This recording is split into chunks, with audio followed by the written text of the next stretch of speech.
ATS guide চ্যানেলে তোমাদের সবাইকে ওয়েলকাম।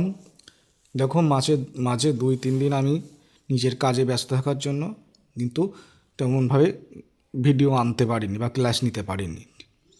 তো আবার কিন্তু কন্টিনিউ শুরু হবে। এই সপ্তাহটা একটু কম আসতে পারে, কারণ আমার একটু পার্সোনাল কাজ পড়ে গেছে খুব, ঠিক আছে? তো তোমাদের তো প্রচুর ক্লাস করিয়েছি, সেগুলো দেখতে থাকো। আর আজ কিন্তু একটা খুব নতুন সুন্দর টপিক নিয়ে চলে এসেছি, যার থেকে কিন্তু প্রত্যেকটা টেটেই কোশ্চেন থাকেই, ঠিক আছে? খুব সুন্দরভাবে এটা দেখবে, খুব ডিটেলসে ভালোভাবে আমি এই টপিকটা কিন্তু আমি বানিয়েছি। এটা শিখন অক্ষমতার উপরে, ঠিক আছে? এই শিখন অক্ষমতার উপরে 3টে জিনিস আছে। একটা আছে দেখবে এই ডিসলেক্সিয়া এখন করাচ্ছি, আর এরপরে আছে ডিসগ্রাফিয়া আর ডিসক্যালকুলিয়া। এই 3টে জিনিস খুব সুন্দরভাবে করিয়ে দেবো, কারণ এখান থেকে কিন্তু কোনো না প্রত্যেকটা টেটে শিক্ষক নিয়োগ পরীক্ষার যে টেট হয় সেখানে কিন্তু থাকে যে কোনো পরীক্ষার ক্ষেত্রে। এবার যারা নতুন দেখছো তারা তো সাবস্ক্রাইবটা করে দেবে। আর সবাই খুব ভালো ভালো কমেন্টস করছো, দেখছো, ঠিক আছে? খুব ভালো লাগছে। পড়াশুনো করতে থাকো।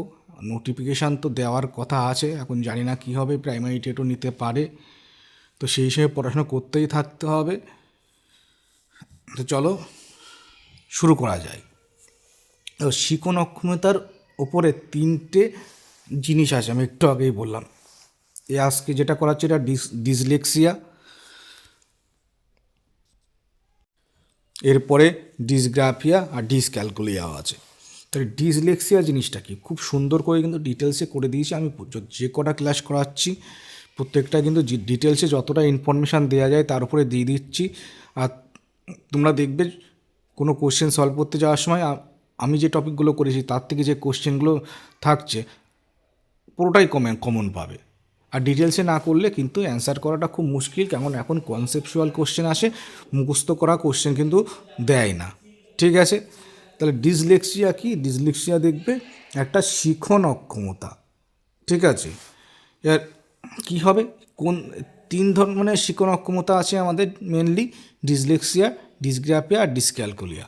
এবার এটা কোনটার ক্ষেত্রে কী সমস্যা হলে সেটাকে, মানে কোন সমস্যা হলে ডিসলেক্সিয়া বলবো, কোন সমস্যা হলে ডিসগ্রাফিয়া বলবো, সেগুলো একটু ভালো করে দেখতে হবে। তো ডিসলেক্সিয়া মানে কি? ডিসলেক্সিয়া মানে হচ্ছে আমাদের শিশুর এমন একটা শিক্ষা মানে অক্ষমতা যেটা কি, যার ফলে শিশু পড়তে অসুবিধা হয়।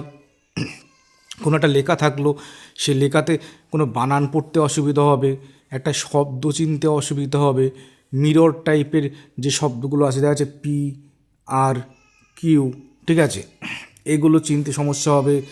বি ডি, এই যে মিরর টাইপের যে শব্দগুলো, এগুলোকে বুঝতে কিন্তু অসুবিধা হবে, ঠিক আছে? তো শব্দ শুনতে সমস্যা হবে।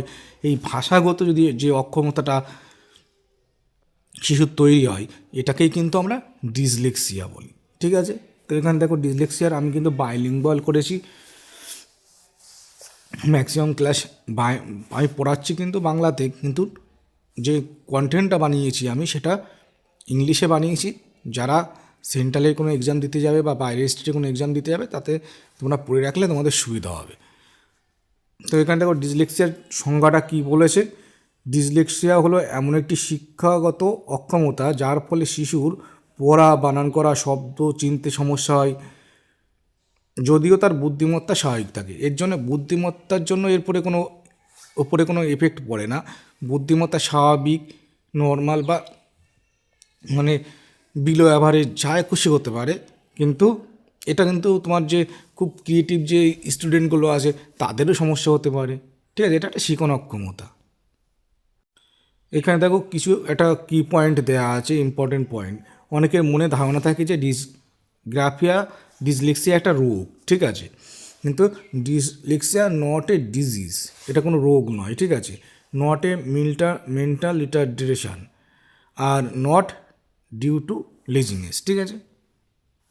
এবার আমরা একটু দেখে নিই ডিসলেক্সিয়া আক্রান্ত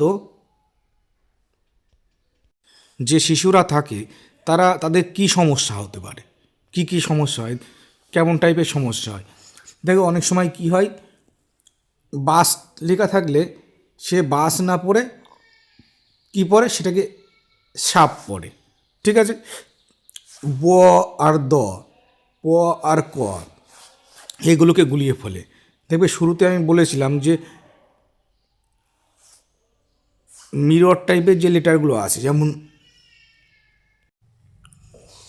যেমন B and D, P and Q, mirror টাইপের বলছি কারণ কি, দেখবে পিটাকে যদি তুমি আয়নার সামনে রাখো তাহলে দেখবে সে হয়ে যায় কিউ, বিটাকে যদি তুমি আয়নার পরে রাখো সেটা উল্টে হয়ে যায় ডি। সেই জন্য এগুলোকে মিরর লেটার বলা হয়। ঠিক আছে, তো এই পি কিউ বি ডি এগুলোকে কিন্তু শিশুরা, এই টাইপের শিশুরা ঘুলিয়ে ফেলে, কনফিউজ হয়ে যায়। ঠিক আছে, ওরা পিটাকেও কিউ মনে করে, বিটাকে ডি মনে করে, ডিটাকে বি মনে করে।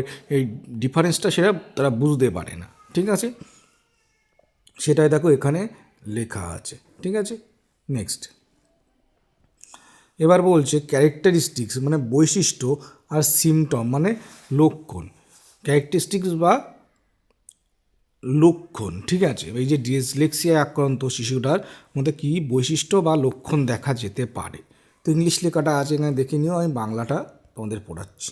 নেক্সট দেখো কী কী বলেছে।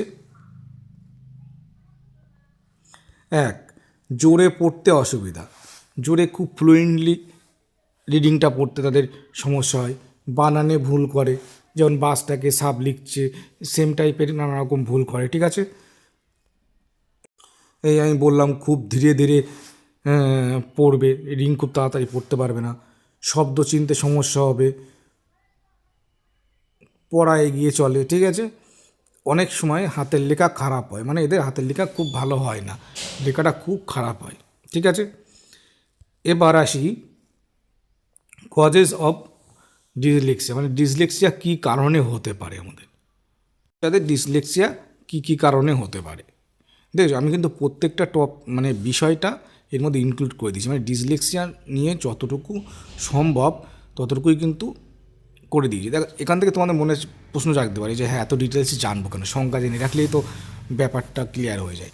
পরীক্ষায় কোশ্চেন দিল তোমাদের যে একটা বাচ্চা বিটাকে ডি ভাবছে, সে কোন রোগে আক্রান্ত, মানে তার সেই যে শিখন অক্ষমতাটা সেটাকে কী বলবো। বা একটা বাচ্চার হাতের লেখা খুব খারাপ, সে শিখন অক্ষমতার কোন শ্রেণীতে পড়ে।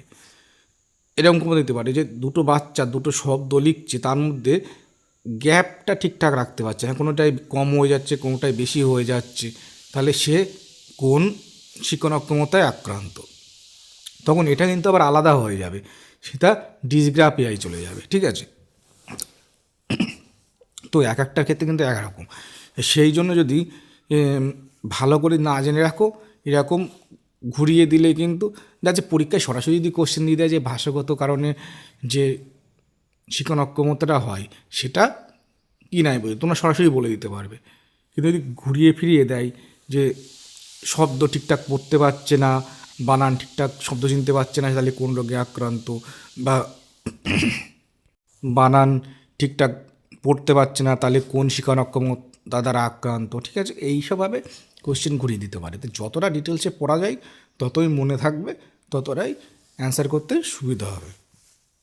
এবার দেখো ডিসলেক্সিয়ায় আক্রান্ত হওয়ার কারণ, একটা বংশগত কারণ হতে পারে।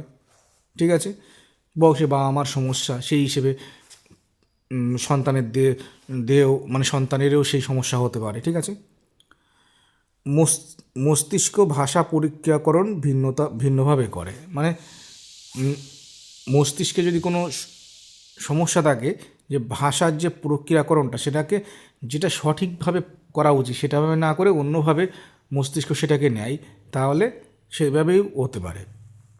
স্নায়বিক পার্থক্য, স্নায়বিক কারণে বা নার্ভের কারণে এটা হতে পারে। নেক্সট এবার দেখো এই জিনিসটা কিন্তু খুব ইম্পর্টেন্ট, দেখে রাখবে। ঠিক আছে, আমি বলেছি যে যতটা ডিটেলসে করানো দরকার ততটা ডিটেলসে আমি সব কিছু করিয়ে দেবো। তোমরা ক্লাসটা দেখতে থাকো, আমার নোটের দরকার হলে আমি মোটামুটি যে ডিটেলস ক্লাসগুলো করাচ্ছি, এমসিকিউ এর নোটগুলো দিচ্ছি না। ডিটেলস ক্লাসগুলো নেটটা আমি দেখা যাচ্ছে আজ ক্লাসটা আমি যদি তোমাদেরকে দিই, আমি 10-15 দিন বা 10 দিন পরে গিয়ে নোটটা দিয়ে দেবো, আমি সঙ্গে সঙ্গে দেবো না, ঠিক আছে? তোমরা ভিডিওগুলো আগে দেখো, তারপরে গিয়ে তোমাদেরকে দেবো, ঠিক আছে? তো মেসেজ করবে, আমি হোয়াটসঅ্যাপ গ্রুপে তোমাদেরকে অ্যাড করে দেবো। এবার চলো, আর নতুন যারা আসছো তারা কিন্তু একটু সাবস্ক্রাইবটা করে দেবে, কারণ আমার কিন্তু কোনো পেইড ব্যাচ আমি করিনি, বা তোমাদের নোটগুলো দেওয়ার জন্য কোনো টাকা পয়সা আমি কোনো ধার্য করিনি। তো তোমরা সাবস্ক্রাইবটা করলে কিন্তু আমি তোমাদের জন্য সুন্দর সুন্দর কন্টেন্ট আনতে পারবো। তো চলো, ডিসলেক্সিয়া বলছে একটা প্রকার হচ্ছে ফোনোলজিক্যাল ডিসলেক্সিয়া, এগুলো মনে রাখবে, পরীক্ষায় দিতে পারে। এটার ক্ষেত্রে কী হবে, এই ডিসলেক্সিয়া আক্রান্ত হলে কী হবে, ধ্বনি ও অক্ষরের সম্পর্ক বুঝতে সমস্যা হবে, ঠিক আছে? তাহলে পরীক্ষায় এখান থেকেও কোশ্চেন দিয়ে দিতে পারে। তাহলে সারফেস ডিসলেক্সিয়া কী হবে, পরিচিত শব্দ চিনতে সুবিধা হবে, একই টাইপের যে শব্দগুলো আছে সেগুলোর মধ্যে বিভেদ করতে সমস্যা হবে বা চিনতে সমস্যা হবে। ভিজুয়াল ডিসলেক্সিয়া মানে অক্ষর উল্টে পড়া, বাসটাকে সাপ পড়া, এরকম করে হচ্ছে উল্টোভাবে সে পড়বে, ঠিক আছে? তো এই 3 ধরনের ডিসলেক্সিয়ায় আক্রান্ত হতে পারে, মানে ডিসলেক্সিয়া প্রকার আছে, এই 3টেও দেখে রাখবে, এগুলো কিন্তু ভালো important. Next, identification of dyslexia in classroom, মানে শ্রেণীকক্ষে আমরা ডিসলেক্সিয়া কীভাবে শনাক্ত করব। দেখো, এত কিছু যে আমরা জানলাম, ডিসলেক্সিয়া কেন পড়ছি আমরা, আমরা এই কারণে পড়ছি যে আমরা যারা পড়াশোনা করছি এইসব নিয়ে, তারা টিচিং পরীক্ষার জন্য পড়াশোনা করছি। তো গিয়ে ক্লাসরুমে গিয়ে কোনো বাচ্চা যদি এই ডিসলেক্সিয়ায় আক্রান্ত হয়, তো তাকে তো চিহ্নিত করতে হবে, চিহ্নিত করে তাকে সেইভাবে তার সমস্যার সমাধান করতে হবে, যাতে সেই এই অক্ষমতা থেকে বেরিয়ে আসে বা এটাকে ওভারকাম করে সম্পূর্ণভাবে শিক্ষাটা গ্রহণ করতে পারে। সেই জন্য আমরা ডিসলেক্সিয়াটা জানলাম, কী ধরনের জিনিস থাকলে বা কী ধরনের জিনিস থাকলে আমরা ডিসলেক্সিয়ায় আক্রান্ত হয়েছে ভেবে নিতে পারি, আর সেই হিসাবে তাকে আমরা ট্রিটমেন্ট করতে পারি। দেখো কীভাবে আমরা শনাক্ত করব। প্রথমে হচ্ছে, সে দেখা যাচ্ছে বাচ্চাটা অনেক চেষ্টা করছে পড়ার, ঠিক আছে, নিজে থেকে খুব চেষ্টা করছে, কিন্তু চেষ্টা করেও সে পড়ার ক্ষেত্রে দুর্বল হচ্ছে, বোর্ড থেকে লেখা তুলতে সমস্যা, মানে বোর্ডের শিক্ষক যে ওয়ার্কিংগুলো করছে, লেখালেখিগুলো করছে পড়ানোর সময়, সেগুলো বোর্ডের থেকে লিখে নিতে তার সমস্যা হয়। পরীক্ষায় বেশি সময় প্রয়োজন, যেটুকু টাইম থাকে পরীক্ষা দেওয়ার জন্য, তার সেইটুকু টাইমের মধ্যে সে পরীক্ষা কমপ্লিট করতে পারে না, তার থেকে অনেক টাইম বেশি প্রয়োজন হয়, কারণ সে ধীরে ধীরে লেখে, হাতের লেখার খুব সমস্যা হয়, খারাপ হয়, ঠিক আছে? এইসবগুলো আমরা লক্ষ্য করে কিন্তু বুঝতে পারবো যে বাচ্চাটা ডিসলেক্সিয়ায় আক্রান্ত আছে, ঠিক আছে? এবার শিক্ষক তো বুঝে গেল যে বাচ্চারা ডিসলেক্সিয়ায় আক্রান্ত, কারণ আমরা শিক্ষক জেনে গেছে ডিসলেক্সিয়ার কী লক্ষণ আর কীভাবে বুঝবো যে বাচ্চারা ডিসলেক্সিয়ায় আক্রান্ত। এবার বুঝে যাওয়ার পরে তাহলে শিক্ষকের ভূমিকাটা, মানে শিক্ষক কী করবে কি, তারপরে দেখো, ইংলিশটা তোমরা দেখে নিও, বাংলাটা দেখে আমি পড়াচ্ছি, ঠিক আছে? বলছে কি, শিক্ষক কী করবে, বহু ইন্দ্রিয়ভিত্তিক শিক্ষা, মানে দেখা, অডিও, ভিজুয়াল, মানে দেখা, আর অডিও মানে শোনা, অডিও ভিজুয়াল দুটোই একসঙ্গে ব্যবহার করতে পারে, ঠিক আছে? অতিরিক্ত সময় দেওয়া, যে বাচ্চাটার এই সমস্যা আছে তাকে একটু আস্তে আস্তে প্রথম দিকে টাইম দিতে হবে, তাহলে সে আস্তে আস্তে প্র্যাকটিস করতে করতে সেটা সমস্যাটার সমাধান হতে পারে। শাস্তি নয়, উৎসাহ, কারণ সে দেখো তার এটা সে নিজের থেকে কিন্তু করছে না। অনেক বাচ্চা আছে পড়াশোনা করতে চায় না, সেটা আলাদা ব্যাপার, ঠিক আছে, কিন্তু এরা কি হয়, এরা কিন্তু যে পড়াশোনা করতে চাইছে না তেমন না, এরা অনেক চেষ্টা করেও অনেক সময় সমস্যা হয়ে যায়। তো চেষ্টা করার পরেও সে নিজে চেষ্টা করছে, তার হচ্ছে না, সেদিক থেকে সে একটা অক্ষমতায় ভুগছে। তারপরে যদি আমরা তাকে শাস্তি দিই, তো তাহলে লাভ কিছু হবে না। তাকে শাস্তি না দেখে তাকে উৎসাহ দিতে হবে, তাকে আরও টাইম দিতে হবে, তাকে সাপোর্ট করতে হবে, ঠিক আছে? তারপরে কী করতে হবে, ফোনিক্স পদ্ধতির ব্যবহার করতে হবে। এগুলো করা যেতে পারে, শিক্ষক এইভাবে তাকে সাপোর্ট করতে পারে, ঠিক আছে? এবার বলছে সহায়তা ও প্রতিকার, এডুকেশনাল সাপোর্ট ও রিমেডিস, কী কী সহায়তা প্রদান করা যেতে পারে তাকে। বলছে ব্যক্তিগত শিক্ষা পরিকল্পনা, এখানে আইইপি এর ইংলিশটা কি দেখো, এখানে ইংলিশটা দেখলে আর ভালো বুঝবে। ইন্ডিভিজুয়ালাইজড এডুকেশন প্ল্যান, মানে কি এক একজনের তো এক এক রকমভাবে সমস্যা দেখা দিতে পারে, এবার যার যেমন সমস্যা সেই অনুযায়ী তো শিক্ষার ব্যবস্থা করতে হবে, তাহলে সেই বাচ্চাটা সেমন ওভারকাম করতে পারবে। যে বাচ্চার যেমন সমস্যা, দেখা যাচ্ছে একটা বাচ্চার এক রকম সমস্যা, তাকে সেই হিসাবে ইন্ডিভিজুয়ালি কিন্তু সেইভাবে প্রতিকার দিতে হবে। রিমেডিয়াল ক্লাস, দেখা যাচ্ছে সাধারণ ক্লাসে তার কোনো পড়ানোর পরেও তার খামতি থেকে গেল বা শিখতে পারলো না, কোনো সমস্যা হচ্ছে, তো তাকে আলাদা করে রিমেডিয়াল ক্লাসে তাকে শিক্ষার ব্যবস্থা করতে হবে। অডিও বই ব্যবহার করতে হবে, প্রয়োজনে মৌখিক পরীক্ষা নিতে হবে, ঠিক আছে। এইগুলো সহায়তা প্রদান করা যেতে পারে। তারপরে কি বলছে, ডিসলেক্সিয়া ও ইনক্লুসিভ এডুকেশান। ইনক্লুসিভ এডুকেশান কিন্তু তোমাদের খুব সুন্দরভাবে পড়িয়ে দিয়েছি। দেখবে ইনক্লুসিভ এডুকেশানটা কী ছিল, যেখানে হচ্ছে একটা সাধারণ ক্লাসে তোমার সব ধরনের শিশুকে, মানে সাধারণ শিশুর সঙ্গে CWSN যে শিশুরা আছে, CWSN এর ফুল ফর্মটা কি আগেও পড়ানো হয়ে গেছে, চিলড্রেন উইথ স্পেশাল নিডস। সব ধরনের শিশুকে একসঙ্গে একটা ছাদের তলায় তাদেরকে সাধারণ নিয়মে পড়ানোকেই বলা হবে ইনক্লুসিভ এডুকেশান, ঠিক আছে। এই যে ডিসলেক্সিয়া আক্রান্ত যে শিশুরা হচ্ছে, তাদেরকেও কিন্তু সেই সাধারণ ক্লাসরুমে, সাধারণ বিদ্যালয়ে সব শিশুদের সঙ্গে যথাযথভাবে সহায়তা প্রদান করে তাদেরকে পড়াতে হবে, যেন তারা কখনো তাদের মানে নিজেদেরকে আলাদা মনে না করে, ঠিক আছে। সেটাই বলেছে। কি বলছে, ডিসলেক্সিয়া আক্রান্ত শিশুদের সাধারণ বিদ্যালয়ে যথাযথ সহায়তা প্রদানের মাধ্যমে পড়ানো উচিত, ঠিক আছে। তাহলে মোটামুটি দেখো আমরা ডিসলেক্সিয়াটা খুব ডিটেলসে জেনে গেলাম, খুব সুন্দরভাবে জেনে গেলাম।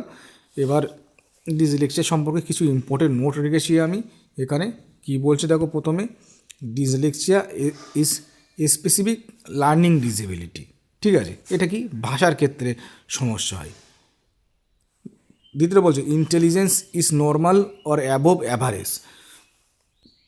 অনেকের মনে ধারণা থাকে যে যারা পিছিয়ে পড়া শিশু বা যাদের আইকিউ লেভেলটা অনেক কম, তাদের ক্ষেত্রে হয়তো এই সমস্যাটা হয়।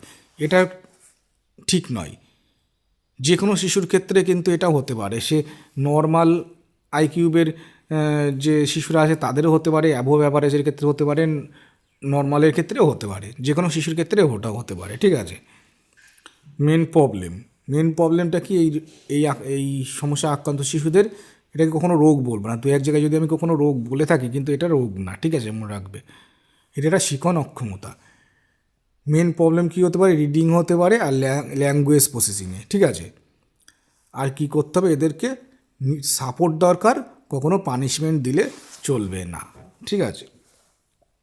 তাহলে এই গেল ডিসলেক্সিয়া, খুব সুন্দর করে তোমাদেরকে বুঝিয়ে দিলাম। ক্লাসটা করো, যারা নতুন তারা সাবস্ক্রাইবটা করে দেবে। আর নেক্সট ক্লাসে পরপর আমি তোমাদেরকে ডিসগ্রাফিয়া ডিসক্যালকুলেটরটা বলে দেবো। আর এভাবে কিন্তু পেডাগোগির ক্লাসটা চলতে থাকবে।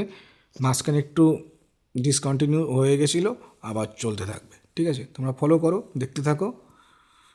নেক্সট ক্লাসে দেখা হচ্ছে।